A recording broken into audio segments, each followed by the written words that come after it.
السلام عليكم ورحمة الله وبركاته. الحمد لله رب العالمين والعاقبة للمتقين والصلاة والسلام على أشرف الأنبياء والمرسلين، أما بعد. يقول الله تبارك وتعالى في القرآن المجيد والفرقان الحميد: أعوذ بالله من الشيطان الرجيم، بسم الله الرحمن الرحيم.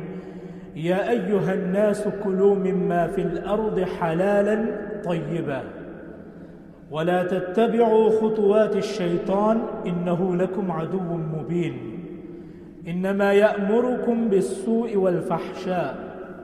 صدق الله العظيم. Honorable ulama, respected elders, brothers, mothers and sisters, today in my talk I'd like to speak about the scourge of drugs and its crippling effect on society. And I'd like to start off by saying that we often think that it's not happening in my life, it's not happening in my home, it's not happening within my immediate circle, it's not happening within my social circle, and so we think and we believe that it's not real. We feel that there's no such things as drugs, as alcohol abuse and substance abuse. We live in oblivion and we think that there's a very small percentage of people that's actually caught up in this crisis. But if one looks closer, if one analyzes the situation in the community and the ummah at large, you would realize it's a different picture altogether. Muslims who are drug lords, Muslims who are drug merchants, Muslims who are drug peddlers, and Muslims who are consumers at the end. So we find young and old, educated and uneducated, married and non-married, the rich, the poor, the middle class, the males and the females are all at times caught in the scourge of drugs. There is no discrimination. You find rich people hooked onto drugs. You find poor people hooked onto drugs. You find boys hooked onto drugs. And you find girls also hooked onto drugs. You find the young also. You find the elderly also. You find them in all colors. You find them in all shapes. You find them in all forms. People are hooked onto drugs, alcohol, and substance abuse. And let's try to understand this as a community at large. What does Allah subhanahu wa ta'ala says in the Quran? What is the address of Allah in the Quran in terms of this? I've selected one verse from the Quran where Allah subhanahu wa ta'ala says, يَا أَيُّهَا النَّاسُ كُلُوا مِمَّا فِي الْأَرْضِ حَلَالًا طَيِّبًا. Allah is addressing humanity. Allah is not addressing Muslims only. Allah is addressing humankind at large. And Allah is saying, O humanity, eat that which is halal, number one. And number two, eat that and consume that which is pure and wholesome. Now if you closely analyze why Allah subhanahu wa ta'ala has exhorted and emphasized on eating halal and eating that which is pure and wholesome. Because psychologists tell us and experts tell us that whatever you consume, whatever you intake into your body has a profound impact on your system, has a profound impact on your psyche, and has a profound impact on your outlook to life. If you are consuming halal, if you are consuming pure and wholesome food, and if you are taking intake that which is halal and pure, it will have a positive impact on your psyche. It will have a positive impact on your system. A person will be spurred on to doing good. A person will be automatically active in his ibadah because of the good energy that he's receiving from the food that he's consuming. That is why experts tell us that junk food is extremely detrimental to your health, to your system, and to your psyche. Because junk food does not service the system wholesomely. You find a person will munch onto a burger, chips, and cool drink. Half an hour later, he's hungry again. And his system is asking for more. Why? Because it's not wholesome. And Allah is saying, whatever you consume, number one, let it be halal. Number two, let it be wholesome. And a person who eats pure and halal sustenance, his ibadah, his acts of worship is also accepted. His dua that he makes is also accepted. The hadith of the Rasul of Allah sallallahu alaihi wasallam states that the man is crying in front of Allah with his hands extended to the skies and is beseeching Allah. He is imploring Allah and is asking Him for dua and asking Allah of his needs. فَأَنَّا يُسْتَجَابُ لَهُ. But his dua is not accepted. Why? مَطْعَمُهُ حَرَامٌ مَلْبَسُهُ حَرَامٌ وَمَشْرَبُهُ حَرَامٌ فَأَنَّا يُسْتَجَابُ لَهُ. The hadith says that this man is consuming haram, he's drinking haram, and he's wearing clothes which are coming into his possession through haram. How is his ibadah, how is his worship going to be accepted in the court of Allah? So this verse highlights the importance of consuming that which is halal and the importance of consuming that which is wholesome. Now imagine the opposite. Imagine consuming haram. Imagine consuming liquor. Imagine consuming drugs. And that which is not pure, that which is not wholesome. Imagine the effects of that on your system, on your psyche, and your outlook to life. Your ibadah is not accepted.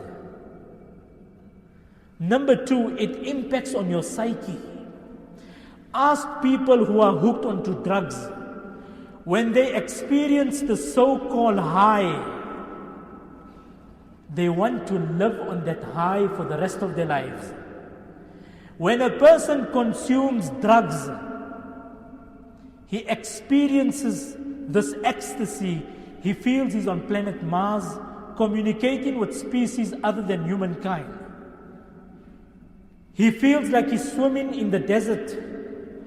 He feels like he's swimming in the mirage that he sees in front of him.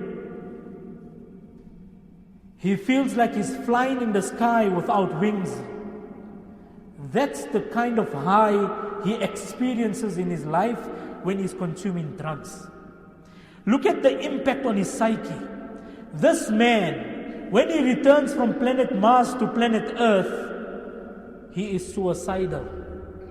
Ask any person who's hooked onto drugs, what do they feel after that substance has diminished in his system?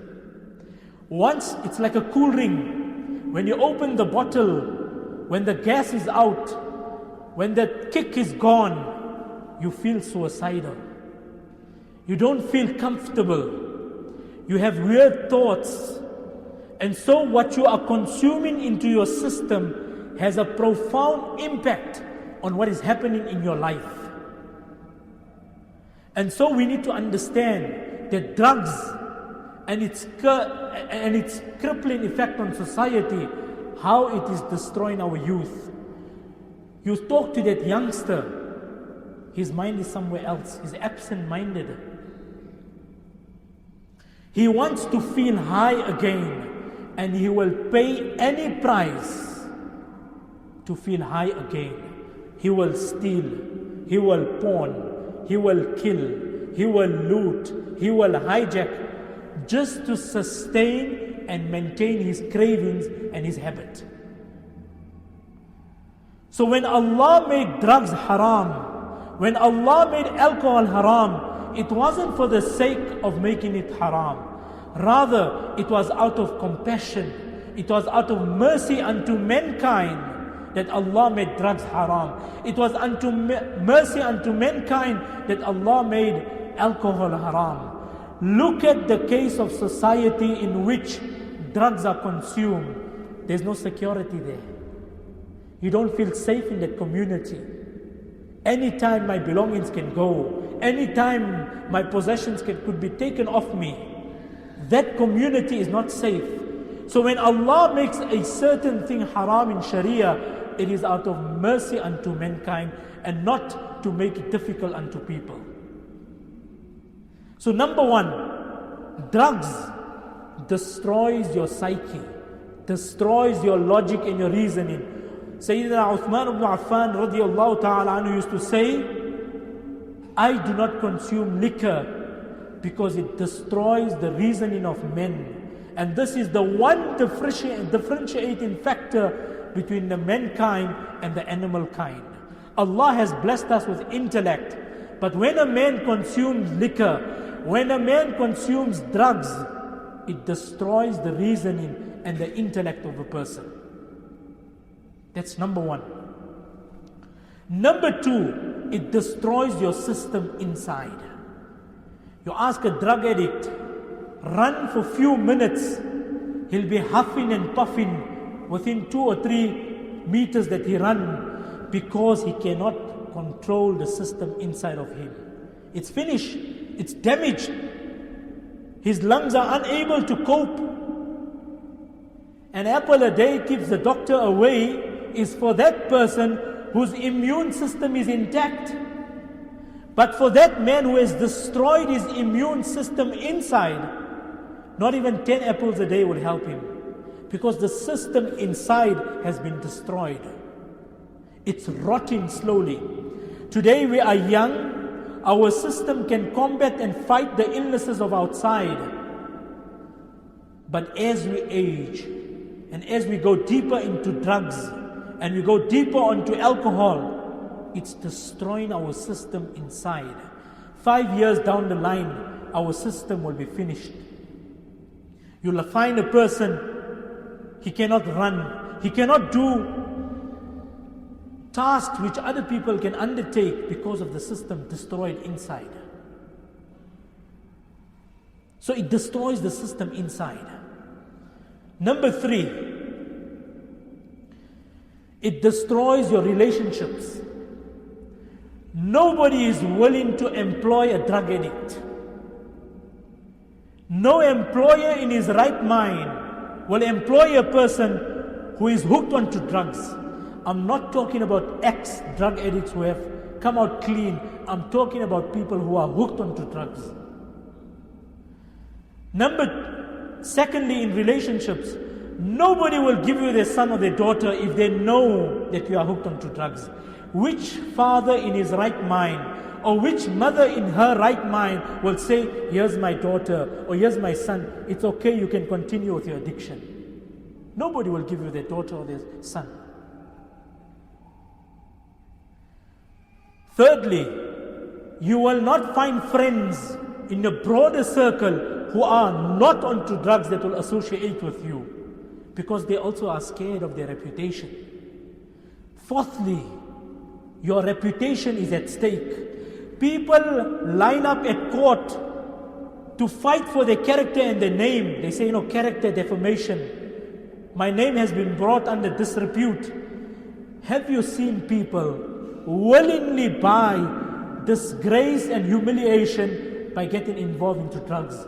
When a person is in drugs, when a person is into alcohol, he is buying shame, humiliation and disrespect willingly. Where do you see that happening in the world? So your name is gone. Your reputation is tarnished. Nobody is willing to give you a job. Nobody is willing to give you a girl or a son for marriage. And the worst of all, you feel suicidal. And it is so dangerous at that moment. You'll end up cutting yourself. You'll end up hurting yourself just to satisfy your craving. And it goes on. In order to satisfy your craving, in order to maintain your craving, you need money. Today you got capital, today you got money, today you got income, but tomorrow you will not have that. So what will be your ultimate result? You're going to resort to stealing. You'll start stealing from your own house. I've dealt with youngsters and parents and homes where the mothers and fathers are crying, Mulana, I see 100 rands, 200 rands, 300 rands going missing from my own house. It starts from your own house. Then, slowly, when there's no money inside the house, you start pawning things in your possession. You start pawning items in your house. When that comes to an end, you start stealing from the neighbor's house, and the next house, and the next house, and you start stealing from your own community and loved ones. When that stops, you now go to the next level. You'll kill, you'll loot, you'll rob, you'll do anything to get money to satisfy your craving. To the extent our own girls are selling their dignity, are selling their bodies to maintain their own cravings. They'll sleep with a man to buy a drug, to buy a pill, to get hooked onto whatever they are. You'll see boys selling their dignity just to satisfy their cravings. It's a real world out there. It's happening. We need to wake up. We need to broaden our horizons. We need to understand the scourge of drugs and its reality. How many marriages have been destroyed because of alcohol and drugs? What relationship do you enjoy with your wife? What relationship do you enjoy as a father with your daughter and your son? What relationship do you enjoy with your family members? There is no relationship. There is no satisfaction. Our homes have been destroyed because of drugs. And we need to actively work against the scourge of drugs and what's happening to society. In these last few minutes, I want to speak about solutions. Number one, if it is happening under your eye and under your roof, you cannot condone it. You know, you find many parents, Malala, you know, we are satisfying our son's cravings or our daughter's cravings within the confines of our own home. We don't want our child to take this out of the house.